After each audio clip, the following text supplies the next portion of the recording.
Wanted to go over Raceland Coilovers. I picked up a set on, we're gonna put them on my 2015 Subaru WRX. Now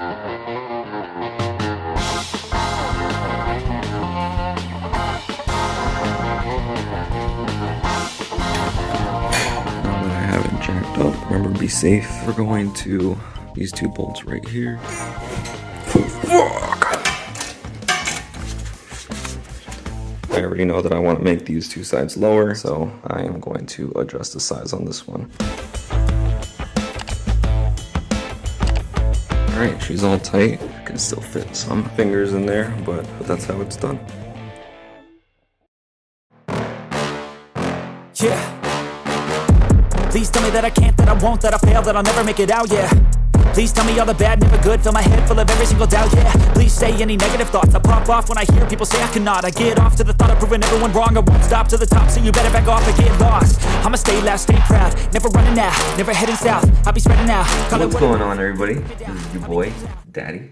Welcome back to my channel. Today, I just want to do a little follow-up review on these Raceland coilovers that I decided to install. I've been hearing like a lot of mixed reviews on Raceland coilovers, so I just wanted to give my honest review, honest opinion on my experience with Raceland. I'm not sponsored by them by any means. I bought these coilovers with my own money and figured I want to give them a shot. So I guess I just wanted to talk about like the negative reviews that I've heard on Raceland coilovers. One of them to be that they're kind of bouncy. Driving this on the streets, I did not notice any kind of bouncing. I was pretty nervous because I've had different kinds of coilovers before throughout my lifetime, and honestly every bump I've ever hit, I'm pretty sure I destroyed my coccyx and had a few concussions from having a lot of near misses, hitting potholes and whatnot, a lot of butthole puckering, thinking that I'd broken something. And driving this, it felt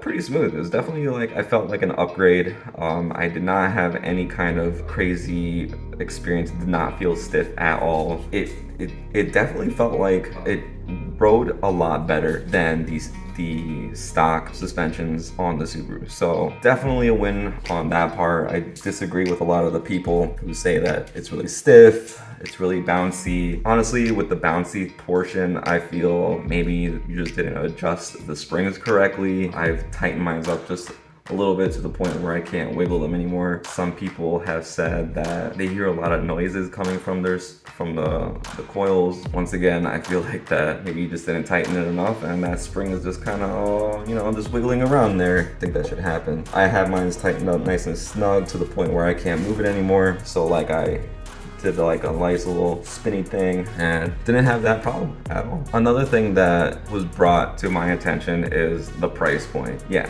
Raceland, pretty cheap. You cannot beat that price. Like, I think I paid close to like $600 for them with shipping and whatnot, which is pretty amazing in comparison to like other things. But the reason why Raceland is able to sell it to that price is because there is no middleman. They just sell from Raceland. So if you were buying it from a dealership, they're definitely gonna hike up that price on you.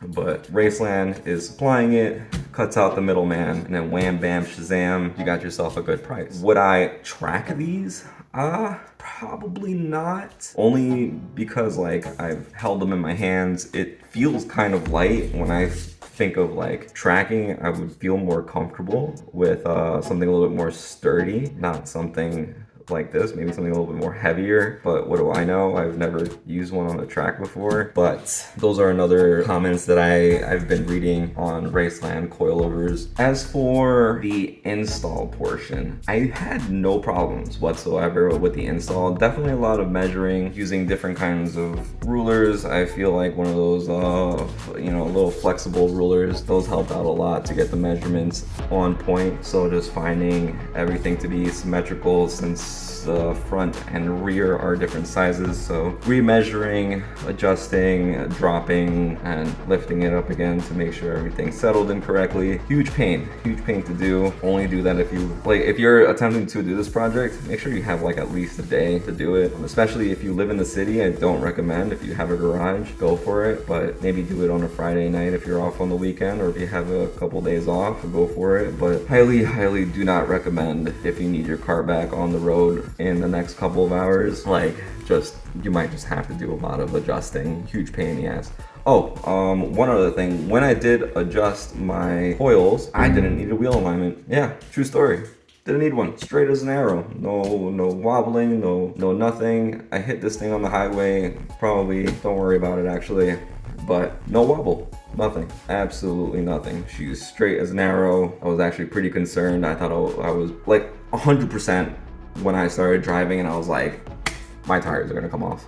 But no, she rode smooth. Honestly, I have nothing bad to say about these coilovers besides the fact that they feel kind of light. Use that as you can. I mean, less weight, weight reduction. Probably gained, I don't know, 100 horsepower just putting these bad boys in comparison to the stock suspensions were like, I don't know, 1,000 pounds or something. I don't know, like, not good at weighing stuff or math or anything like that. That's why I'm here making YouTube videos. Now, as for the ride height, as you can see, I could probably go a little bit lower. For the bottom, it gave me a little bit of the rear portion. Pretty sure I can't lower it anymore without adjusting any other components. For the front side, I could probably lower it just a little bit more until it starts bottoming out, but this is probably the perfect ride height for me, mainly because where I live, I will constantly be scraping the bottom end of my car. Not something I really want to do, especially after my previous video after ruining that oil pan. Definitely, this is probably the perfect height for me. It does take like a day for it to settle. I did notice that when I did adjust it, it did lower a few centimeters. Not a big deal. It still looks good to me. I enjoy it. If you don't like it, then it's not really your problem, is it? It's mine. But I enjoy it. Looks pretty good. It rides smooth. I enjoy it. But yeah, that's my review on Raceland Coilovers.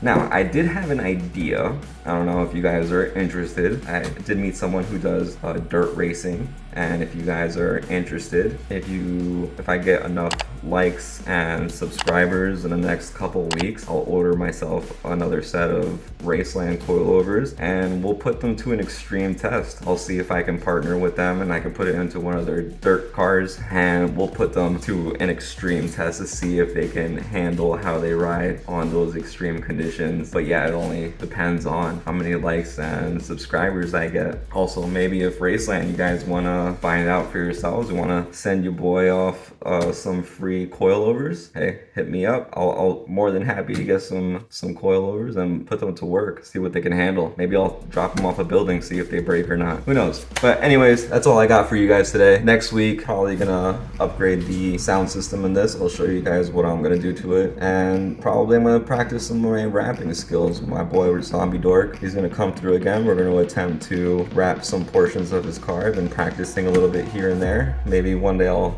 attempt to wrap my bike over here. For those who want to know, it's an R6, and I'll probably start modifying this thing. I haven't ridden this thing in about, I don't know, a year or so. Ever since I moved up here, I have a gravel driveway, and it's pretty long, and I already busted my ass once, and I haven't really rode in it since, mostly because, yeah, I'm scared that I might just rev it right into my house, which would not be cool. But anyways, that's it for me, guys. I'll see you guys next week, and